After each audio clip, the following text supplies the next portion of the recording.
comme le président de la République vient de le rappeler, c'est de faire ici, à Saclay, compte tenu de sa situation et aussi un peu d'histoire,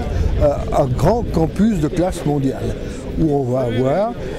les sciences, présentes toutes les sciences, à un niveau d'excellence, mais aussi des entreprises qui vont installer leur centre de recherche. Il y en a déjà de très grandes qui sont ici, d'autres vont venir comme EDF, et d'avoir à la fois des fonctions académiques dans la recherche, mais aussi des fonctions dans l'entreprise. Et c'est ce mélange-là qui est très important. Aujourd'hui, je suis heureux de confirmer le lancement de l'opération d'aménagement du campus Paris-Saclay. Nous voulons faire de Saclay un ensemble de classes mondiales dans le domaine scientifique et technologique. Il s'agit de faire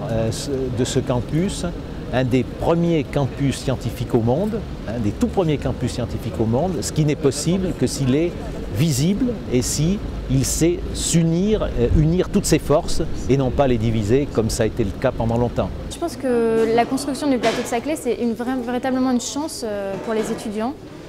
parce qu'ils vont faire partie d'un grand cluster qui va rassembler des entreprises, des laboratoires de recherche et le pôle de Saclay va véritablement devenir un pôle incontournable, je pense, dans le monde. Alors ça s'inscrit dans le Grand Paris parce que c'est d'abord un grand projet aussi, c'est aussi un grand projet d'aménagement parce que aujourd'hui le plateau est très vaste mais relativement encore mal aménagé. Donc on veut ici créer des campus qui soient à l'image de ce qu'on a dans le reste du monde, c'est-à-dire des foyers un peu magnétiques où tout le monde, où les étudiants viennent, où ils fassent bon vivre, où se produisent tout ce bouillonnement de culture qui aujourd'hui fait l'innovation. Le chantier de NanoInnov que nous venons de visiter illustre parfaitement ce que nous recherchons.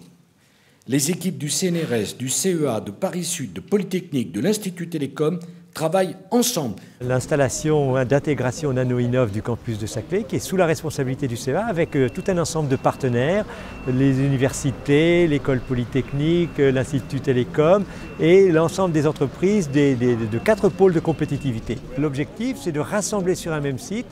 les chercheurs de ces différents organismes et entreprises et d'essayer dans le domaine de la médecine, dans le domaine de l'énergie, dans le domaine des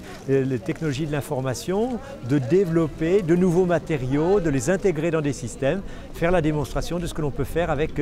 cette approche que l'on appelle les nanotechnologies. Ce que j'ai retenu du discours du président, c'est un engagement extrêmement fort, personnel du président en faveur du projet du campus de Paris-Saclay et en faveur de l'enseignement supérieur et de la recherche de manière plus générale. Vous avez compris que le projet de Saclay, j'y attache un très grand prix parce qu'ici se joue très exactement une partie de l'avenir de la France.